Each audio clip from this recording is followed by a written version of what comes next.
প্রিয় দর্শক, আমরা এই মুহূর্তে রয়েছি মাথাভাঙা এলাকায়। এই মাথাভাঙা এলাকায় মনীন্দ্র বর্মন, ভাইরাল শিল্পী মনীন্দ্র বর্মন। আপনারা দেখেছেন তার ভাইরাল গান মনীন্দ্র বাড়ি ছাড়া।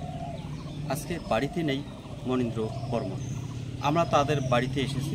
এই মুহূর্তে আমরা তাদের বাড়িতে রয়েছি। আমরা ভিতরে ঢোকার চেষ্টা করব, তার পরিবারের সঙ্গে কথা বলার, জানার চেষ্টা করব আজকে মনীন্দ্র বর্মন কেন বাড়িতে নেই। তো চলুন, আপনারা সঙ্গেই থাকবেন।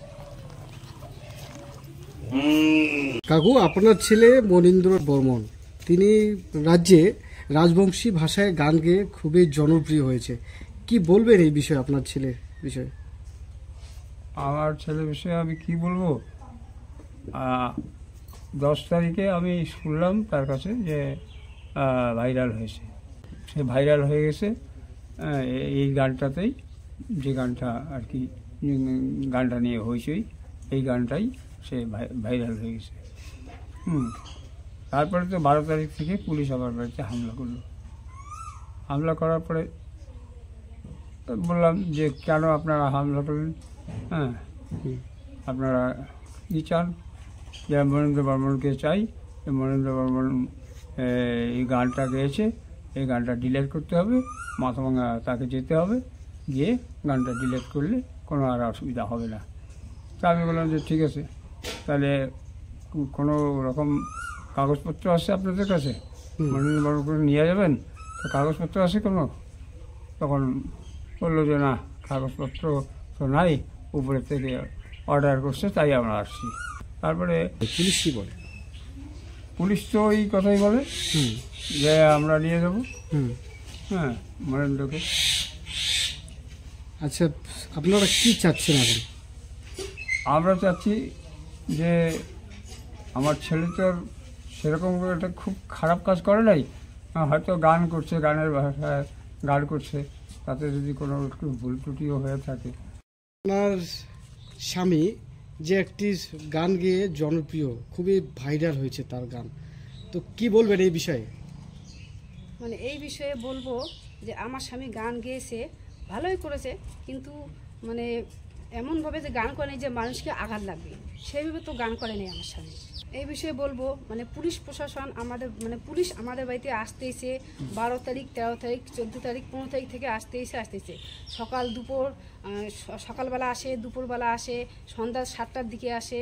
তারপর আমার মেয়ে তিনটে মেয়ে আছে। আমার 2টো মেয়ে পড়াশুনো করে, এক মেয়ে পড়াশুনো করে না, বন্ধ হয়ে গেছে পড়াশুনো আর কি। তারপরে আমার মেয়ে 2টো টিউশনে যেতে পারতেছে না, স্কুলে যেতে পারতেছে না, আর কি ভয়ে আর কি আতঙ্ক হয়ে গেছে আর কি। পুলিশ কেন আসে? বলতে যে আপনার স্বামীকে নিয়ে আসেন, আমরা গান ডিলিট করব, এইভাবে বলতেছে, আসতে বলতেছে। আমি বলি কি, আমার স্বামীর সঙ্গে তো আমার তো যোগাযোগই নেই, আমি কোথায় পাবো আমার স্বামীকে যে আমার স্বামীকে আমি নিয়ে আসবো? এমনভাবে বলে যে আমার স্বামী মনে হয় যে একজন ক্রিমিনাল। কি বলে পুলিশ, কি বলে? ওটাই বলে গান ডিলিট করুক, সামনে আসুক, আমাদের সাথে আসুক, দেখা করুক, এভাবে বলে থানায় যাক। আচ্ছা আচ্ছা, আপনি পুলিশকে জানিয়েছিলেন? কি পুলিশকে কি জানালেন আপনারা? আমি জানিয়েছি যে আমি জানি না আমি কি করব, আমার সঙ্গে তো কোনো যোগাযোগই নেই আমার স্বামী, আমি তো জানি না। আমি চাই আমার স্বামী সুস্থ মতন বাড়িতে থাকুক। আমার স্বামী হল হার্টের রুগী, এবং আমার শ্বশুরও হার্টের রুগী। আমার স্বামী তো ওষুধ না খেলে তো হয়ই না, ওষুধ খেতেই হবে। ও ওষুধ ও সবসময় পকেটে থেকে যায় আর কি। তাই এইভাবে যদি টর্চার করে, তাহলে আমার স্বামী যদি হঠাৎ কিছু হয়ে যায়, তাহলে আমি কি করব? আমার 3টে বাচ্চাকে নিয়ে আমি কি করব? আমি কোথায় যাব? আপনার নাম? আমার নাম সরস্বতী বর্মন। এলাকার নাম? পানিগ্রাম। দাদা, আপনার দাদা এখন রাজবংশী ভাষায় গান গেয়ে খুবই ভাইরাল হয়েছে, কি বলবেন এই বিষয়ে? হ্যাঁ, উনি তো ভাইরাল হয়েছেন গান গেয়ে। 10 তারিখ নগদ তিনি ছেড়েছেন, খুবই ভাইরাল হয়েছেন। কিন্তু এখন 11 তারিখ, 12 তারিখ নগদ তিনি এখন পুলিশের গাড়ি খুব হানা দিচ্ছে আমাদের বাড়িতে। এমনভাবে হানা দিচ্ছে যেমন মনে হয় কোনো আতঙ্কবাদী জঙ্গি তাদের আসছে। কিন্তু উনি তো কোনো আতঙ্কবাদী জঙ্গি নন, উনি একজন শিল্পী। তো শিল্পী অনুযায়ী উনি গান গায় ছোটোবেলা থেকে, কিন্তু উনি গান গায়, তো ওনার ওই গানের মধ্যে কোনো হয়তো ভুল ত্রুটিও হয় নাই, তবু প্রশাসনের এমনভাবে লেগেছে যেন ওকে ধরতে পারলেই অনেক কিছু হয়ে যাবে মনে হয়। আর ওনার মানে যে গানের যে ইউটিউব চ্যানেল যা আছে সমস্ত চ্যানেল কিছু সব বন্ধ করে দেবে। হ্যাঁ, তো ওই জন্য ওনাকে বারবার ডাকতেছে, আমাদেরকে বলতেছে যে যে আপনি নিয়ে আসেন তাকে, আমরা ওনার থেকে তোমার মোবাইল থেকে সমস্ত কিছু ডিলিট করে দেবো, আর এমনি ভয়ে কিছু নেই। কিন্তু এমনভাবে আসছে যেমন একদম 2-3 গাড়ি নিয়ে আসছে, একদম পুরা বাজারাবাড়ি, মানে আমাদের দাদা যেখানে থাকতো মানে ডেরার মধ্যে থাকতো আমার দাদা, তো ডেরার মধ্যে থাকতো, তো ওই ডেরার মধ্যে পুরা লাইট টাইট দিয়ে একদম পুরা রাত্রিবেলা করে আসে। রাত্রিবেলা কখনো দিনের বেলা, কখনো সন্ধ্যাবেলা, এমন এমন টাইমে আসে যা মানে আতঙ্কের পরিবেশ তৈরি করে।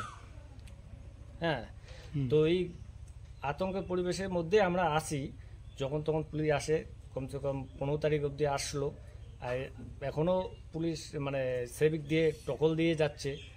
হ্যাঁ, কি বলে পুলিশ, কি বলে? পুলিশ বলে যে ওনার মোবাইল থেকে ইউটিউব চ্যানেলের যত কিছু আছে ওগুলো ডিলিট করাতে হবে, না করাইলে অসুবিধার মধ্যে পড়বে, তাদের নাকি উপর থেকে অর্ডার আছে।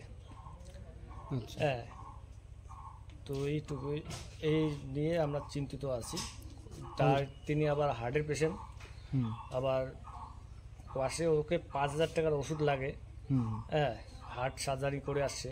হুম তো এই বিষয় নিয়ে দাদা এখন কোথায় গেছে, তো পুলিশ প্রশাসনের কাছে আমি অনুরোধ জানাচ্ছি হুম যে ওনাকে এভাবে হেনস্থা না করে ওনাকে ভালোভাবে থাকতে দিন।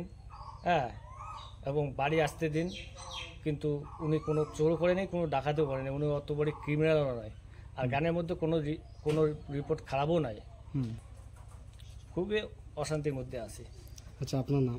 আমার নাম গোবিন্দ বর্মন, এলাকার নাম কি? এলাকার নাম পানিগ্রাম।